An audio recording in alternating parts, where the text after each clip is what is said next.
Welcome to White Tarot, where the reader is bubbly, but the readings can get dark and sometimes harsh. I just did Aquarius reading, and I think I yelled at you. I've yelled at you now for like 5 videos in a row? Maybe? Anyway. But currently we are on Pisces, and Pisces is one of the signs that I never really have to yell at. So good job, Pisces. Alright, let's see what's going on with Pisces.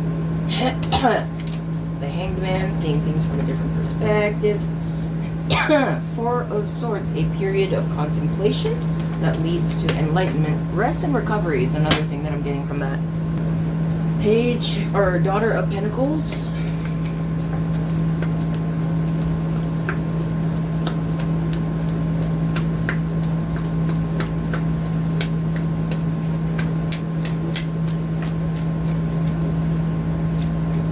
The World. The World seems to be popping out for everybody lately.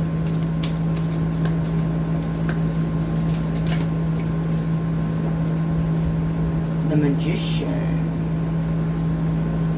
I've been seeing him a lot too lately.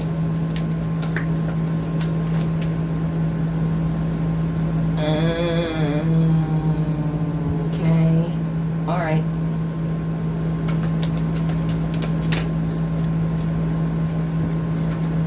I lost that one. 10 of Swords. Yup. Yup.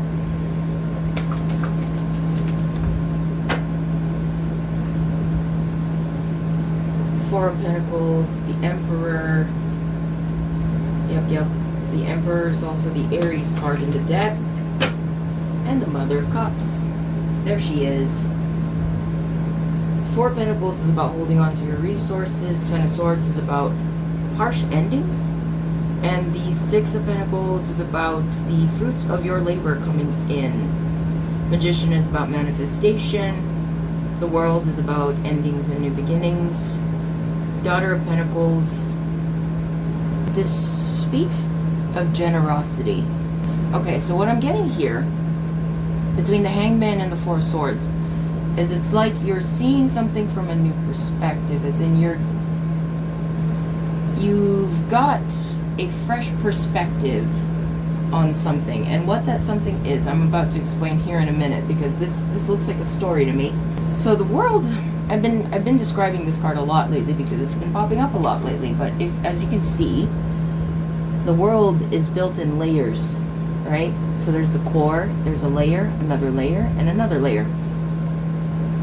And what this has been saying to me is that, yeah, it's about cycles ending and new beginnings, but it feels like a reminder that the world is built on the backs of what has always existed. As in, the world is built in layers. So anything new that we build is built off of a culmination of what we've had so far. And it almost feels like it's asking the question between the World and the Magician and the Daughter of Pentacles. It's asking, how do you want to contribute to the kind of world that you want to build? 10 of Swords, 6 of Pentacles. It's like, I'm seeing this almost like a baton pass. You know, in like one of those like races where you run like hell and then you pass the baton to the next runner and they take off.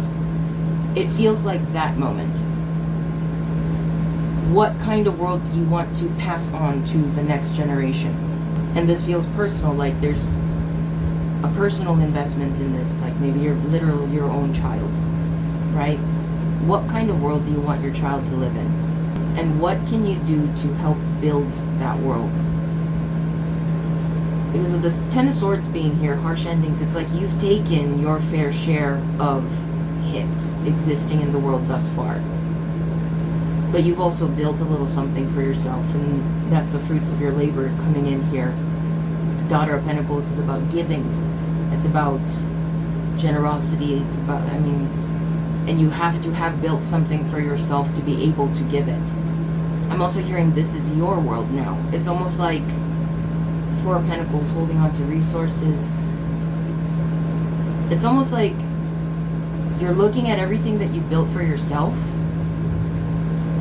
and it's everything that you've wanted, but now it's like instead of seeing someone as a part of your world, you're realizing that you're a part of their world now. It's almost This almost feels like surrendering to a new future that is not yours, it's theirs. And kind of shifting gears from what kind of life do I want to live into what kind of life do I want them to have? And how do I contribute to that?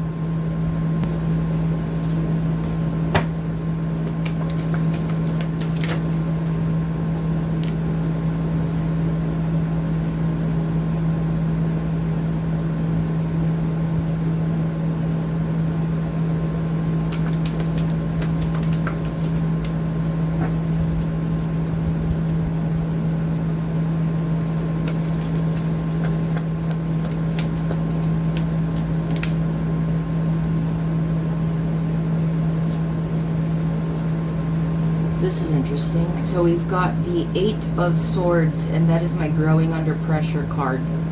Normally in the traditional deck, the 8 of Swords is about being stuck, you know, kind of being a prisoner to your own thoughts.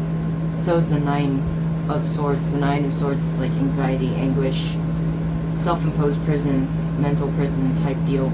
But I call the 8 of Swords the growing under pressure card because that's a chrysalis that's hanging on a sword, surrounded by swords, pointing right at it. And it almost feels like a kill or be killed kind of moment. It feels like if the butterfly emerges too soon, you know, it's gonna come out as goo. And if it comes out too late, it's gonna be stuck in there and die. And it's almost like the time is coming that they develop their own wings. With the 9 of Swords, this feels like hang-ups, as in your own hang-ups. But between the 9 of Swords and the 2 of Cups, I feel almost like a divide, like a wall. Like I don't want to bring that into this connection. The 2 of Cups, it's not just about romantic connections. It's about connections in general. It's about human intimacy, and there's vulnerability and just basically how we connect with someone else. It's like there's a lot of your own stuff that you don't want to bring into that connection. And there's almost like a grief that once this butterfly comes out of the chrysalis, there's like a deep knowing that as much as you don't want them to, they're probably going to end up getting hurt, going through their own 10 of Swords, going through their own 9 of Swords. It's a scary world out there, and they're going to wind up with their own hang-ups when they're grown up. And there again, I feel a shifting of gears towards the Hermit, and that's about turning inward to find your own inner enlightenment. It's like something that you've always lived to protect, to keep safe. You're feeling more and more that not only that you can't, but also that you shouldn't. It's weird that I got a visual of a whale that has like a lot of scars on its back, on its body. And then right next to it, there's like this fresh baby whale that has no scars on its body. And it's like the big whale knows that that baby whale is eventually going to look just like it, covered in its own scars, with its own stories. And if we can't shield them from the harshness of the world forever, then the best that we can do as an individual is try to make the world around them a little less harsh. This almost feels like a grappling with that thought, with those thoughts. Like, how do I even begin to do that? I always say that love is open palm. And when I say that love is open palm, that's kind of what I mean, is that we can't keep the most important things to us safe forever. And so love is hoping that the world is as kind to them as possible. but more than anything, hoping that they are strong enough to withstand anything. Hoping that they know what to do when shit hits the fan. Because we are but singular, tiny, almost insignificant beings in the ocean that is the world. A single whale can't change the tides. And so the best we can do is hope that baby whale becomes strong enough to survive it and thrive in it. Hope that they don't encounter predators that are too bad.